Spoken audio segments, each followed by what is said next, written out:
everybody. It is time to review our market stats for September. The numbers are in. You're going to have to live with this little scratchy voice, but it is what it is. Let me share our slides so you can walk through these with me. And I guess I stopped at Stafford, so let's go back to Fairfax. And market activity, looking at our new pendings, so those things that went under contract in the month of September. And we typically do see kind of a leveling off to a drape off in August that we then see pick up. So if I actually add each of the, it looks like there's a growth, which there was between August and September.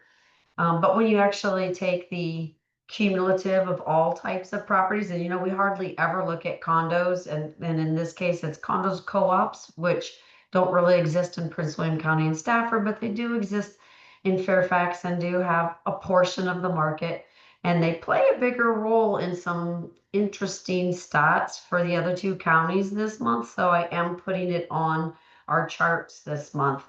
In any case, what I just wanted to show is we are on track for the kind of trends that we typically see. We see peak in the spring, activity peaks in the spring. It starts to drape off in July, usually, sometimes June. And then we see a pickup after the kids go back to school. And so September is usually a reflection of more new pendings, more activity, homes that just went under contract in that month. And then I suspect what we'll see is something down here for October. But looking at the detached homes, it's actually a year-over-year growth of 3.6%. That's good. I mean, we've been suffering with low inventory for some time now. So to see a year-over-year pickup in September is actually a positive trend in Fairfax. The same thing in townhomes, and the condos lagging just a little bit.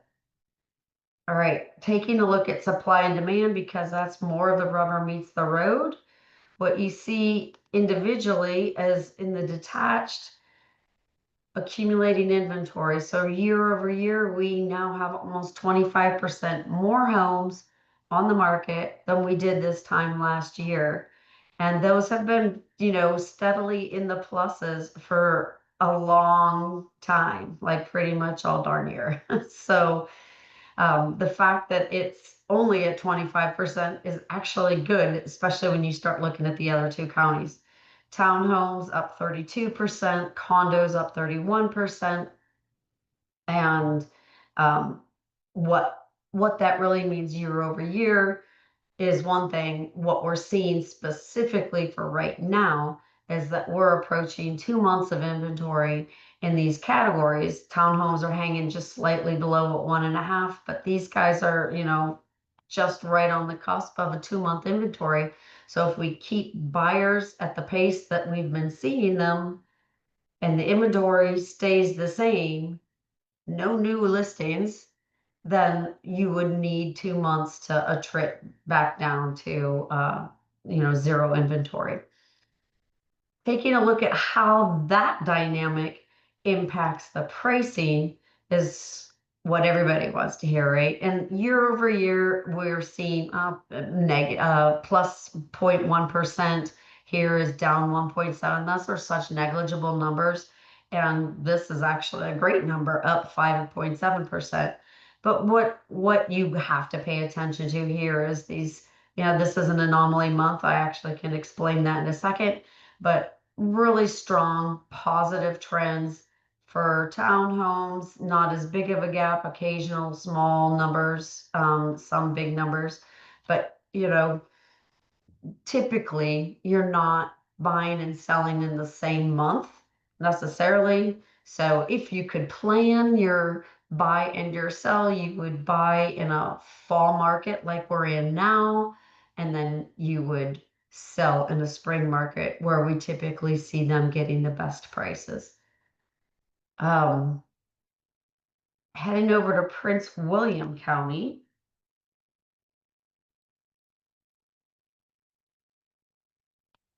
And going back to our market activity.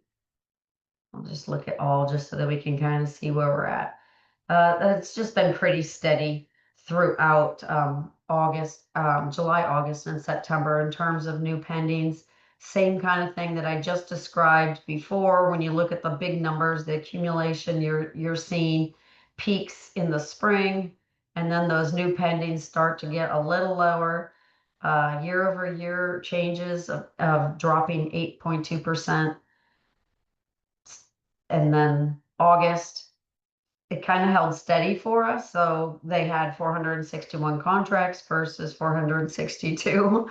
And now we're, not all that far off at 449 and a slight increase year over year. Looking at the individual things, the single family homes did see a drop. I'm going to show you what that looks like in price because I think that that's potentially more relevant. But 2.5% year over year. They went from 266 transactions down to 234, and then no change at all in townhomes and condos. 15% up, which is why the average was year over year a lot higher. But generally speaking, in the southern two counties, condos are not a major part of the volume of transactions. Taking a look at supply and demand, this is where the numbers get more surprising to me because you did see higher year over year numbers in purchase and yet crazy high numbers of supply and demand. High is good in market demand, market activity, bad in supply and demand if you're a seller. If you're a buyer, it's very good. And you're going to see that on the prices, like I told you in a moment. 31% up for single family, 66% up in townhomes. So they're hovering like a little over like a month and 3 weeks kind of thing. Whereas you're seeing the condos with almost 2.5 months of inventory. Let's take a look at what that means in pricing trends because that's where the deals are. When you get the high supply and demand, that's when you're going to find those better deals. And if you're an investor, some investors shy away from condos because you can't always control the condo fees. But I'll tell you, folks, the idea of not having to do anything maintenance wise really is appealing to buyers right now. We're hearing a lot about that. So I wouldn't count condos out. And as an investor, those then become easier rentals. They don't have to worry about the lawn. They don't have to worry about other things that you would have to do if you don't have an association covering those things. On pricing trends, it's up a little bit on single family and up more on townhomes and down in condos. Like I said, that's where these deals are coming from. Overall, like single family homes has steadily been in the sevens pretty much the latter half of the year as in fact, they were even as early as November of last year. We just saw just a little seasonal drop over the holidays. And they've been steadily in the sevens. Townhomes holding strong in the low to going on almost mid 500s for Prince William County townhomes. And then condos, 426. It's actually higher than the condo prices in Fairfax, but that has to take into account that they also have co-ops, a lesser known, lesser understood type of ownership, and those numbers can bring that stat down, whereas we just don't have that in Prince William or in Stafford. So speaking of Stafford, let's go take a look at that.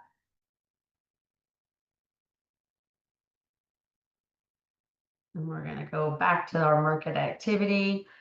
Condos are like just virtually negligible in Stafford County in terms of the proportion of transactions. But it's still an interesting trend when it comes to supply and demand and prices. So take a peek here. The overall year over year, your activity levels are down. It's not a huge surprise, although Stafford has been a little bit more, sometimes we're up, sometimes we're down, as opposed to the more steady activities that we've seen in Prince William County and Fairfax, where we just have been fighting low inventory for a long time.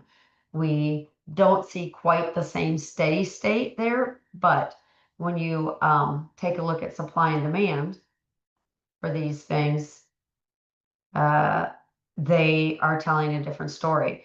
On Prince William County, this graph looked very different, right? The numbers were spread apart further because we were somewhere between just under 2 and approaching 3, but their condos ended up jumping all the way up to over 5 months of inventory in Stafford. Again, not a huge piece of the overall transaction volume, but because of that, you're gonna see some good deals, some sellers who are ready to uh, take what they get, and for investors, that can mean, you know, buying up 4 or 5 in one single unit, to 4 or 5 units in one single building rather, and turning those into some strong income generating properties. Um, Single family homes, let's take that off just because it can be confusing. Single family homes, year over year, 46.7 growth, but it's over 2 months of inventory, approaching 3 months. Townhomes, 150% year over year growth, and a little over 2 months of inventory. So that's the main event, guys. The main event isn't so much the prices. We're still doing fairly well in terms of equity growth over the totality of a year, but it's that supply that just has been creeping up all year, and the buyer demand just can't keep up with what didn't get sold the month before. So now when you look at market activity, I mean, whoops, we didn't want to do that. We want to do pricing trends. What you're going to see here is single family homes down a little bit in 3% from year over year, but from August to September, that's a bigger news story. So if your median sales price of a single family home was 585, and now a month later it's 530, that's where that approaching 3 months 3 months of inventory is really showing its teeth in Stafford, whereas you didn't see that huge of a drop. Remember, 700,000 steady, 500,000, 520, 530 in the townhomes, but now what you're seeing is a $55,000 drop between August and September, and in this case, a 45,000-ish drop in townhomes. So that huge inventory accumulation in Stafford is where it's impacting what sellers can expect to get for their homes. And I won't say that it doesn't exist in the other counties. It absolutely is. Buyers have the advantage right now, without a doubt. But there are some, you know, individualistic characteristics of the type of home, the finishes in the home, the community, the water views, those kinds of things will make a difference. Let's just review the conclusion then. We've finished our stats on each of the counties, and what I'm expecting to see is a big reset, end of December, middle to end of December. We're going to approach the holidays. Sellers are going to say 2025 is not my year, and they're going to allow, in our local MLS, you need 60 days to get back down to a 0 days on market, cumulative days on market, so they can start fresh 60 days from that date. And we'll start to see inventory come back on in February and March for the properties that had no success in selling. Things that could change that prediction are probably not the mortgage rates. Honestly, we've seen pretty stable mortgage rates and buyer adjustment to the fact that we are not getting our 3% back, and that this is this, 6, give or take, percent interest rate, depending on the product that you're using, is probably here to stay. And so that's not going to be the problem. The problem is the macroeconomics, and particularly in our local area with government shutdowns, continuing resolutions, so no permanent budget. So uncertainty in if there's future layoffs, if there's future furloughs, those things definitely impacted us this spring. That was that one dip in May in Fairfax that I explained. You saw it, one in Prince William County that we didn't highlight. Theirs just showed up a slightly later, but that was where that activity level went for a bit, because we were so hyper impacted by government shutdowns or government furloughs during Doge and now in the budget discussions.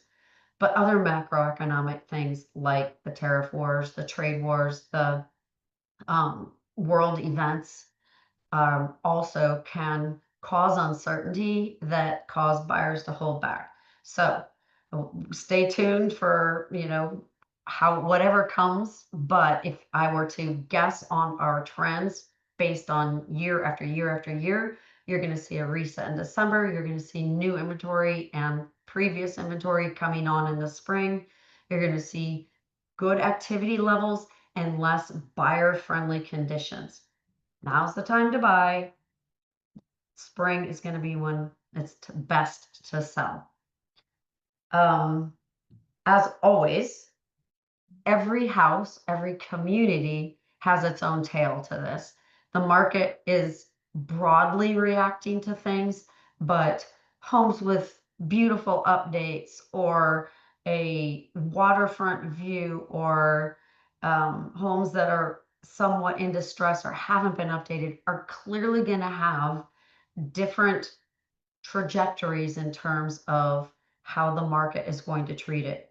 And we can dig into the details. We study this day by day by day. We pay attention to the shifts in macro trends, but also are able to drill down specifically into communities that are retaining their equity, retaining their home values, and into individual homes and what your features are how they're going to play in today's market. So please give us a call if you're thinking about selling in 2026, or if you're looking at taking out some equity to do a major renovation. We'd love to be your resource to guide you for that. And this has been an extra long video, so I'm going to sign off. Have a great rest of October. Enjoy Halloween, and we'll get October's stats here in a few 4 weeks. Okay, bye bye.